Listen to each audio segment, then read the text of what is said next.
譚師傅你點睇評論區有人寫嗰啲白鹵水配方啊？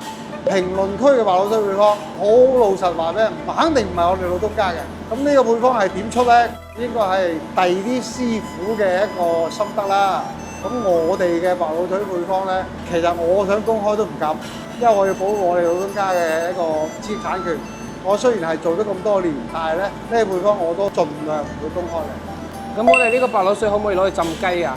嗱，呢個白鹵水浸雞係冇問題嘅，但係咧廣州人咧係兩種食法嘅啫，白切雞同埋豉油雞，除咗蒸啊炸嗰啲唔好講啦，淨講浸嘅雞。咁白切雞咧就食到個原汁原味。咁如果白鹵水浸出嚟咧，嗱，第一佢個香度又唔夠豉油雞嘅香，嗰個濃香，呢個清香。如果食咁嘅，我乾脆食豉油雞嗰個啦。有個冰皮雞嘅鹵水係咪同呢個白鹵水差唔多㗎？冰皮雞咧，其實係最主要皮係咪脆皮？首先取決於呢隻雞嘅養嘅日子，第二咧取決於浸嘅嗰烹水夠唔夠凍。咁同呢個白鹵水係冇乜關係嘅，因為白鹵水咧嗰個香料味太濃啊。冰皮雞係都係食佢爽嘅啫嘛，同埋少少嘅底味。咁你加咁多個香料落去咧，應該冇乜關係嘅。